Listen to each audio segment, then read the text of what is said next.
Narito na ang mahalagang balita mula sa PNA Headlines.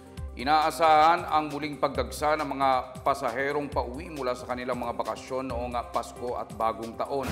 Sa Parañaque Integrated Terminal Exchange o PITX, inaasahang hanggang 200,000 ang darating sa terminal para umuwi at bumalik sa trabaho ngayong araw. Ayon kay Senior Corporate Affairs Officer Colin Calbasa, kaninang umaga ay nasa 13,000 na ang dumating na pasahero sa PITX. Sapat naman ang bilang ng mga bumibiyaheng bus pabalik ng Metro Manila at mga probinsya. Inaasahan ang pagdagsa ng mga pasahero hanggang sa Lunes, ika-6 ng Enero. Sa mga pantalan naman, umabot na sa 3.5 million ang mga naitalang pasahero ng Philippine Ports Authority mula 15 ng Disyembre. Ayon kay spokesperson Eunice Samonte, inaasahan din ang patuloy na pagdagsa ng mga pasahero lalo na ngayong weekend. Pinangangambahan niya ng PPA na maipon ang mga pasahero dahil kulang ang mga naglalayag na pampasaherong barko. Umaasa ang PPA na madagdagan ang mga barko na magbibiyahe sa lumalaking bilang ng mga pasahero. Lumuobo na ang bilang ng mga aksidente sa kalsada nitong nagdaang holiday season kumpara noong nakaraang taon ayon sa Department of Health. Kaninang umaga nakapagtala ang DOH ng 48 bagong kaso ng aksidente sa daan. Sa kabuuan, umabot na sa 577 ang bilang ng mga aksidente. Mas mataas ito ng 33.5% kumpara noong Disyembre 22 hanggang ikalawa ng Enero 2024. 6 ang naiulat na namatay kabilang ang 4 na dulot ng aksidente sa motorsiklo. Nasa 500 ang napag-alamang hindi nakasuot ng safety gear tulad ng helmet o seatbelt. 415 ang aksidente sa motorsiklo at nasa 100 ang nakainom bago bumiyahe. Paalala ng DOH, huwag magmaneho ng lasing o puyat, magsuot ng helmet at seatbelt, bantayan ang bilis ng pagmamaneho at sumunod sa mga karatula at batas trapiko. May sariling paalala ang Philippine Red Cross sa publiko na ingatan ang kanilang kalusugan lalo na ngayong katatapos ng matagal na panahong pagsasaya noong Pasko at Bagong Taon.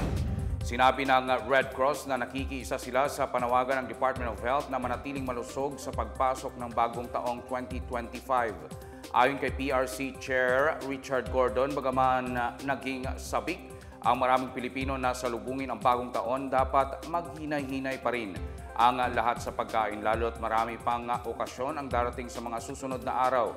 Sinabi ito ng Red Cross matapos makapagtala ang DOH ng halos 300 kaso ng acute complication ng mga non-communicable disease. Umalo sa 139 ang naitalang kaso ng stroke habang nasa 70 naman ang kaso ng acute coronary syndrome. Samantala, 73 ang naiulat na kaso ng bronchial asthma. Pinakamaraming kaso ng mga ito ang naitala sa Davao Region na sinundan ng National Capital Region, Calabarzon, Cagayan Valley at Ilocos Region. Ikinatuwa ng Department of Tourism ang pagbaba ng Japan ng mga travel advisory level nito sa Mindanao na patunay anyang ligtas ang rehiyon para sa turismo. Sa isang payag, nagpasalamat si Tourism Secretary Cristina Frasco sa gobyerno ng Japan sa pag-update nito sa mga travel alerts sa Mindanao. Anya, ipinapakita nito ang pinaigting na seguridad at kaligtasan sa rehiyon na makakatulong na paunlarin ang turismo lalo na sa mga bagong usbong at di gaanong kilalang lugar sa bansa. Umaasa si Frasco na marami pang bansa ang magbabago ng kanilang travel advisory para dumami ang bumisita sa Mindanao. Noong nakaraang buwan, ibinaba ng Japanese Foreign Ministry sa Level 1 ang travel alert nito sa Davao Region mula sa dating Level 2. Ibinaba rin sa Level 1 ang risk advisory para sa Surigao City sa Caraga, pati na sa Misamis Oriental sa Northern Mindanao. Mula naman sa Level 3 ay ibinaba sa Level 2 ang travel warning sa bayan ng Malungon, Alabel, Manapatan, Saglan, Sarangani Province. Nananatili naman ang Level 3 sa Maitom, Kiamba at Maasim. Pumapangatlo ang Japan sa mga bansang may pinakamataas na tourist arrival sa Pilipinas. Inikayat ng DOT na bumisita ang mga Hapones sa Mindanao, lalo na sa Davao at Siargao. Sa ibang balita, isang mananaya sa Metro Manila ang sumalubong sa unang araw ng 2025 bilang milyonaryo matapos mapanalunan ang jackpot sa Mega Lotto 645. Napanalunan ng maswerteng tiket na nabili sa Barangay Santol, Quezon City ang jackpot na mahigit 57 million pesos.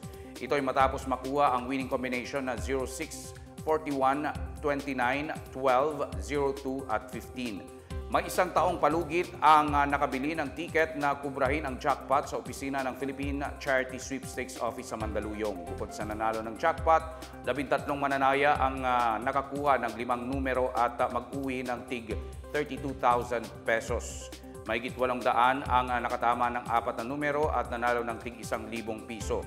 Binobola ang Mega Lotto 645 tuwing Lunes, Miyerkules at Biyernes. Panawagan naman ng PCSO na patuloy na tangkilikin ang loto at iba pang palaro nila para mapondohan ang kanilang serbisyo publiko at kawang-gawa.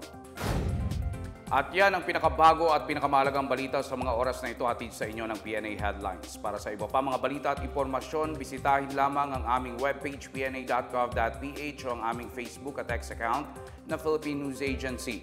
Ipinapalabas din ang PNA Headlines sa Facebook page ng serbisyo. Mapapanood naman ang PNA Headlines sa pamamagitan ng links sa website ng News and Information Bureau, sa ilalim ng PNA News at sa YouTube account ng Philippine News Agency. Ako si Wilnard Barcelona, ito ang PNA Headlines na gati ng mga balitang nagbubuklod sa bagong Pilipinas.